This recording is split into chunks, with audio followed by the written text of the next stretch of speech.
Hello, so let's have a little look at the rhythm guitar parts from Are You Gonna Go My Way by Lenny Kravitz.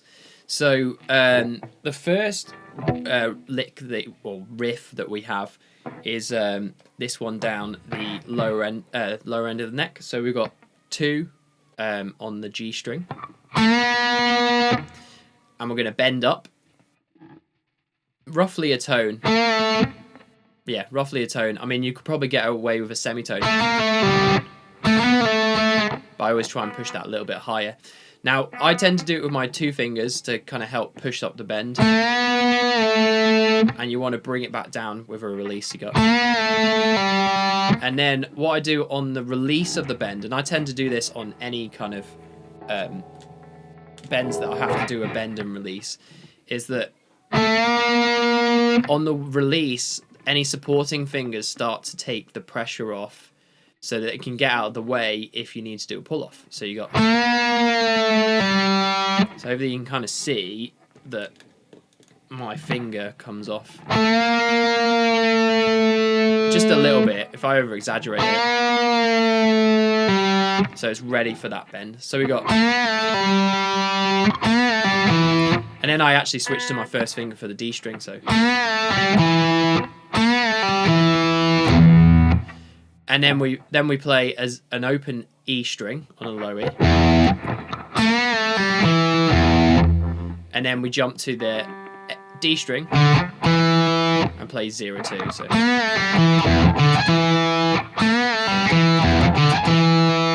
now something to watch out for is that if we look at my picking hand, is after we played that 0 on the low E, and I go to play that D string, then as I play that D string, my palm and my hand stops the E string from ringing out, because then you don't have them ringing out. So.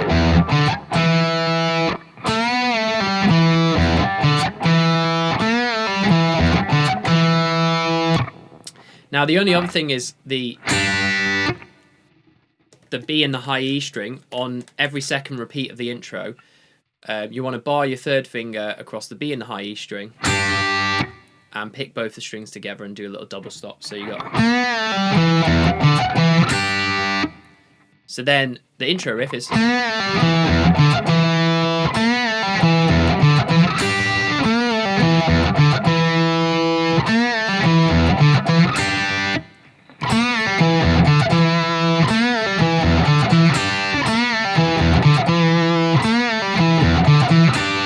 So we've got 2 repeats there. Not 2 repeats. You're going to do 8 repeats in total. So yeah, so that is the intro, and it's also the bridge section of what I've called the bridge section, which is technically a re-intro. So after the first chorus, you go back into the intro basically, but only do 4 repeats rather than 8 repeats. So then we're into the verse, which starts off with the same lick, but we're only going to do it for 4 times. No, we are going to do it. What's going on? We are going to do 8 times, but we're not going to play. So instead of doing a first and a second time repeat that's slightly different on the second time, we're going to do 8 repeats of just.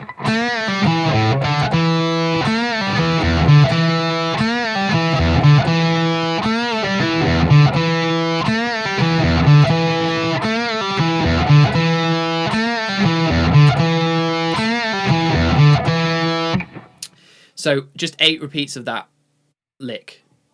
And then we're going to modulate it or transpose it up 3 frets. So we're now playing in G minor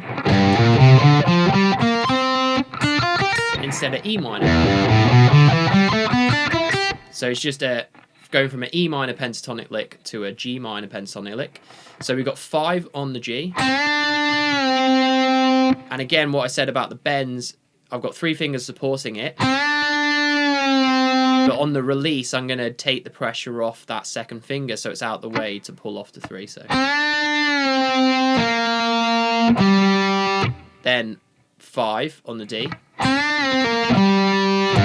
hop up to the 3rd fret of the low E with your first finger, and then I sort of roll onto the 3rd fret on the D and finish on the 5th fret of the D. Sorry, so we've got.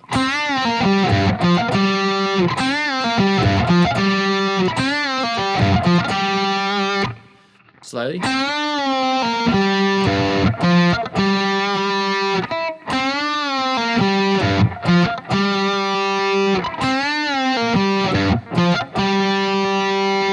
So far we have 8 times, and then we have this 3 times. 3 times, and then we've got the little funky bit, as I like to call it, which goes, the frets are all on the D, and it's 5, 3, 2, 3, 5. Now, you put a mute stroke in front of all of those notes. But to start off with, what you could do is put a 0 in front of it to get the hang of it, and I would alternate pick this. And you also have a 0 after the very last note, so you've got a 0 in front of every note and then an extra one on the end. So, and if you get efficient enough with that, you could try and keep your fretting hand from coming off the strings and only taking the pressure off. And then you've got mute strokes instead of zeros. So that would be a way that I'd say approach that. So I'm just using my fingers to mute it. But you can also use your picking hand to help mute it by, when you're not playing the notes, rest your palm on the strings just in front of where you would for palm muting, so around where the edge of the bridge pickup is. And then you can, and then just hop off as if you were like coming off palm muting when you hit those notes.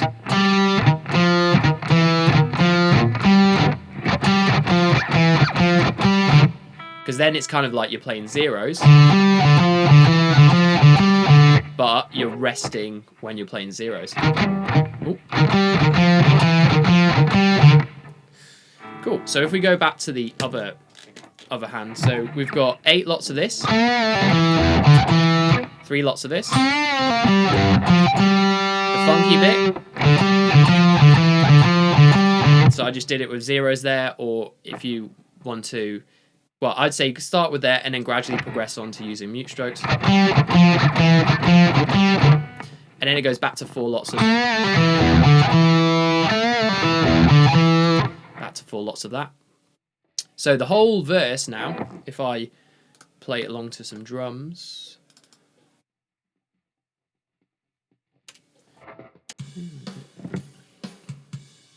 Okay. So 1, 2, 1, 2, 3, 4.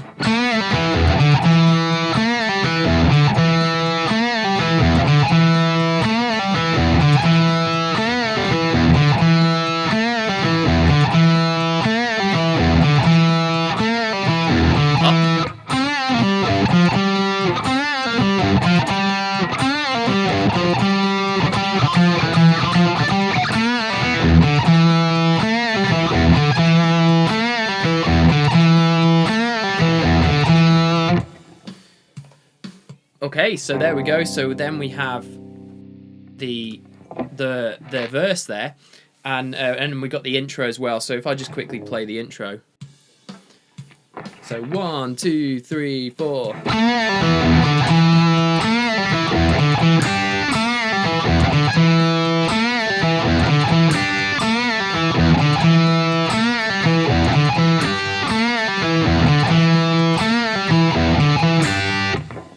So that was just 4 times, but in total you want to do it 8 times for the intro. But then for the bridge / re-intro after the first chorus, it's only 4. Okay, so then the next part is the chorus. Now, chorus 1 and 2 are exactly the same. It's just chorus 2, you're going to hold the last chord for 8 beats instead of 4 beats before it goes into the next section. So here's what we've got. We've got 3rd finger on the 5th fret of the G, the D, sorry, 3rd finger on the 5th fret of the D, 2nd finger on the 4th fret of the G, 1st finger on the 1st fret of the B, and then we want to arch that so that we can hit that 0 on the high E. So what we have here is a G major triad, which is taken from this bar chord, the E-shaped G bar chord. So we've got that note there, the note that your second finger's playing, and then also the note down here that your first finger usually plays. So we've got, but instead of playing little finger, third finger, because we don't need to do that. But then because we've got the high E ringing out, we've got a G major 6 chord, or a G6 chord is what most people call it. And then we're just going to move that exact shape up 2 frets, and that just gives us a normal A major chord.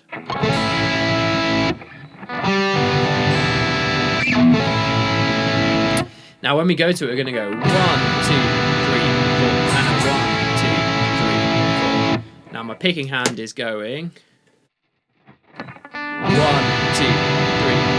and a 1, 2, 3, 4. So it's going down, 2, 3, 4, down, up, down, 2, 3, 4. 2, 3, 4, and a 1, 2, 3, 4. So you do the da-da, the and-a, on the G6, and it's only the last down strum which is on that last chord. So go.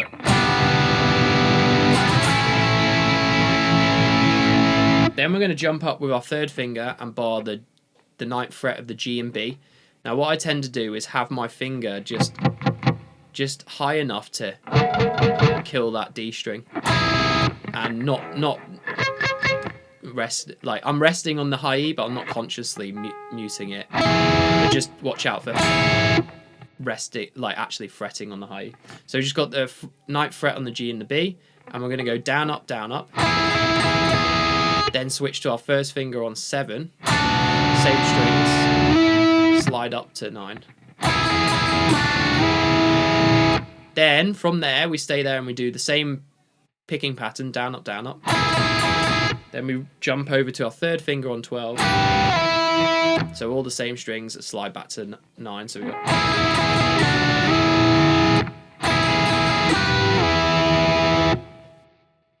So now we've got 1, 2, 3, 4. 1, 2, 3, 4.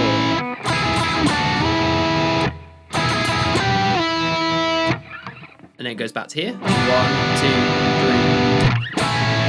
This time you have a 1, 2, 3, stop on 4, and then jump to the A and play on the and 4. So you got 1, 2, 3, stop, and 1, 2, 3. So just to get the whole of the pick in hand for that whole section, you got 1, 2, 3, 4, 1, 2, 3.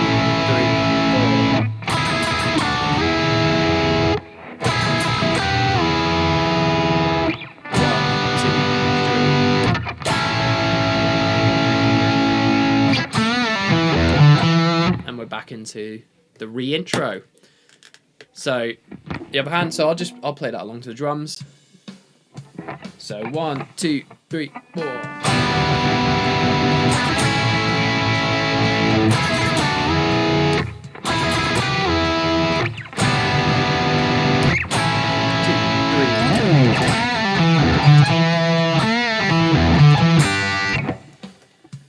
So there we go. So there's the chorus. So now we've almost got all the parts. As I said, in the verse 2, there's a slight variation. So all you have to do is change the funky bit. So it's 8 lots of, 3 lots of. Then the funky bit now starts with a fretted note and goes 5, 4, 3, 2, and then 4, 5.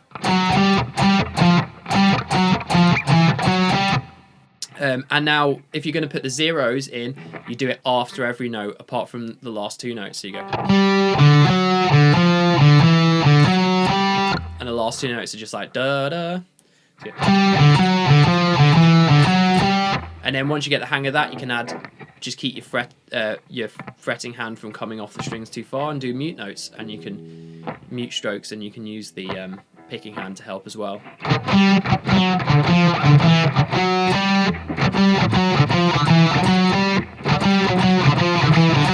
Or or zeros.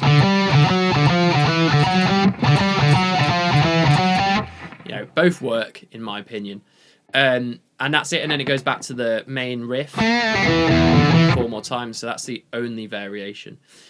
Now, there's another tiny variation in the outro, and then we've got this riff, or with the mute strokes, it's...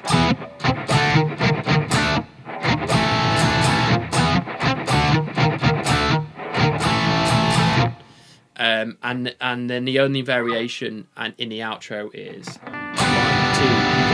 4. 1, 2, 1, 2, 3, 4. 1, 2, 3, 4. 1, 2, 3, 4. And that's the end of the song. So maybe we can work on the breakdowns together and the outro.